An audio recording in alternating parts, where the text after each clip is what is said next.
നസീർ സാറിന്റെ കാര്യം പറഞ്ഞു വരുമ്പോൾ ഞാൻ വാചാലനാവും. കാരണം ഇവിടെ ഷാനവാസിന്റെ കല്യാണം നടക്കുകയാണ്. അന്നും മണിസാറൊക്കെ ഉണ്ടോ അവിടെ ഉണ്ട്.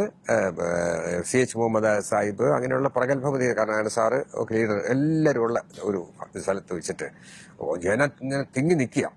അപ്പോൾ വന്നിട്ട് TS സുരേഷ് ബാബുവിന്റെ അച്ഛനും എവർഷൈൻ പ്രൊഡക്ഷൻസിന്റെ മാനേജറും കൂടെ വന്ന് പറഞ്ഞു, സാർ തിരുവനന്തപുരത്തെ കോളനികളിൽ നിന്നും 10,000-1,500 പേര് ഇതിനകത്ത് കയറിയിട്ടുണ്ട്. അവർ എന്നിട്ട് ബിരിയാണി കഴിക്കുകയാണ്, ഫുഡ് കഴിക്കുകയാണെന്ന് പറഞ്ഞു.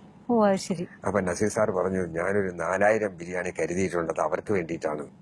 അവരുടെ ടിക്കറ്റ് എടുത്ത് അവർ കഷ്ടപ്പെട്ട് അവർ അധ്വാനിച്ച് വന്നിട്ട് അവര് ടിക്കറ്റ് എടുത്തുകൊണ്ടാണ് ഞാനൊരു താരമായത്. പിന്നെ അവര് കഴിക്കാനല്ല വന്നത്, ഞങ്ങളെയൊക്കെ കാണാനാണ്. അതിന്റെ ഇടയിൽ കൂടെ ഭക്ഷണം കഴിച്ചുകൊണ്ട് പോട്ടെ.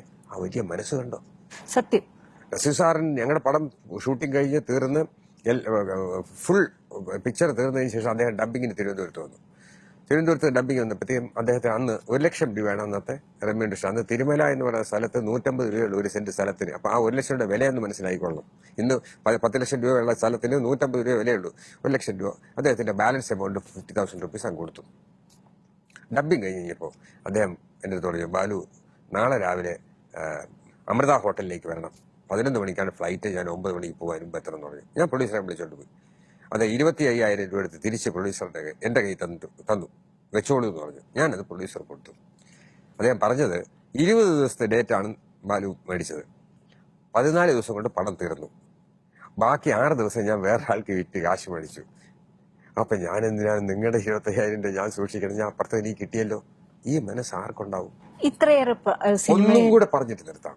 വെണ്ടർ ഡാനിയൽ എന്ന് പറയുന്ന സിനിമയുടെ ഷൂട്ടിംഗ് നടക്കുന്ന സമയത്ത് ഈ അടുത്തകാലത്ത് അന്തരിച്ച BR ഗോപാലകൃഷ്ണന്റെ സെറ്റിൽ വന്നു. അദ്ദേഹത്തിന് വൈറൽ പനി പിടിപെട്ട് അദ്ദേഹത്തെ ഹോസ്പിറ്റലിലേക്ക് കൊണ്ടുപോയി. അന്ന് രാത്രി ഞാനും തിലകൻ ചേട്ടനും ജഗദീഷ് ശ്രീകുമാറും ഞങ്ങൾ എല്ലാവരും കൂടി ചേർന്ന് ഇയാളെ കാണാൻ പോയപ്പോൾ അവിടെ ഒരു പെൺകുട്ടി ഉണ്ടായിരുന്നു, ഡോക്ടർ. അപ്പൊ അവര് പറഞ്ഞു, ഇങ്ങനെ സംസാരിച്ചപ്പോൾ നസീർ സാറിനെ വെച്ച് സിനിമ ചെയ്തിട്ടുണ്ടോ എന്ന് ചോദിച്ചു. ഉണ്ട് എന്ന് പറഞ്ഞു. വാചാലമാവുന്നു നസീർ സാറിനെ. അപ്പൊ നസീർ സാറിനെ കണ്ടിട്ടുണ്ടോ? ഒരു തവണ കണ്ടിട്ടുണ്ടോ എന്ന് പറഞ്ഞു. അപ്പൊ ആ കുട്ടി പറഞ്ഞു, ഞാൻ പ്രീ ഡിഗ്രി 9ാം റാങ്കോടുകൂടി പാസ്സായ ഒരു പെൺകുട്ടിയാണ്. എനിക്ക് MBBS പഠിക്കണമെന്ന് വലിയ ആഗ്രഹം. പക്ഷെ എൻ്റെ അമ്മ ഒരു വാരസ്യാരാണ്. ഞങ്ങൾ അമ്പലത്തിൽ പൂ കെട്ടുന്ന ജോലിയാണ്. അച്ഛൻ 1.5 വയസ്സ് മരിച്ചു. ഒരു രക്ഷയില്ല പഠിക്കാനായിട്ട്. അപ്പോൾ എൻ്റെ വീടിനോട് ചേർന്നൊരു ഓലപ്പരയുണ്ട്, പഴയ തിയേറ്റർ. അവിടുത്തെ പ്രൊജക്ടർ ഓപ്പറേറ്റർ ഒരു അഡ്രസ്സ് തന്നിട്ട് പറഞ്ഞു, നിന്റെ ആഗ്രഹം ഈ അഡ്രസ്സ് ഒന്ന് എഴുതി അറിയിക്കാൻ പറഞ്ഞു. അത് പ്രേം നസീറിന്റെ അഡ്രസ് വിലാസമായിരുന്നു. 2 ആഴ്ച കഴിഞ്ഞപ്പോൾ അദ്ദേഹത്തിന്റെ മാനേജർ ചിലയങ്കി രാമകൃഷ്ണൻ നായർ വീട്ടിൽ വരികയും ആ കുട്ടിയെ MBBS വരെ, ആ കുട്ടി പറയാണ്, വസ്ത്രം, ഹോസ്റ്റൽ ചെലവ്, പുസ്തകം, വണ്ടിക്കൂലി ഉൾപ്പെടെയുള്ള തുക MBBS പാസ്സാവുന്നവരെ ആ കുട്ടി കൊടുത്തു. അപ്പോഴ് ആ കുട്ടിക്ക് ഒരാഗ്രഹം, ഈ സർട്ടിഫിക്കറ്റ്, അത് 2ാമത്തെ റാങ്കോ 3ാമത്തെ റാങ്കാണ് ആ കുട്ടി കിട്ടിയിരിക്കുന്നത്.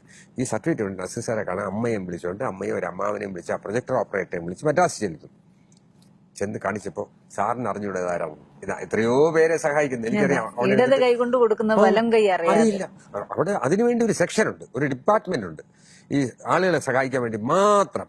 ഈ കുട്ടി അവിടെ ചെന്ന് കണ്ട് നസീർ സാറിന്റെ സർട്ടിഫിക്കറ്റ് കൊടുത്തപ്പോൾ നസീർ സാർ ചോദിക്കുകയാണ്, MDക്ക് പോകണ്ടേ എന്ന് ചോദിക്കുന്നു, പോസ്റ്റ് ഗ്രാജുവേഷന് പോകണ്ടേ എന്ന് ചോദിക്കുന്നു. ഈ കുട്ടി പറഞ്ഞു, ഇനി എന്തെങ്കിലും ജോലി ചെയ്ത് കുറച്ച് കാശുണ്ടാക്കിയിട്ട്, അത് വേണ്ട, ഞാൻ പഠിപ്പിച്ചോളാം. അത്രയും കൂടെ ഇത്രയും മെഡിക്കൽ കുട്ടിയെ പഠിപ്പിക്കുന്ന ഒരു സന്തോഷമല്ലേ, എനിക്ക് വളരെ സന്തോഷമല്ലേ. പക്ഷെ 1 മാസം കഴിഞ്ഞപ്പോൾ നസീർ സാർ മരിച്ചു. അതാണ് ആ കുട്ടിയുടെ സങ്കടം. പഠിപ്പിക്കാത്തതല്ല, ആ വലിയ മനുഷ്യൻ മരിച്ചു. അതാണ് നസീർ സാർ, അതാണ് പ്രേം നസീർ.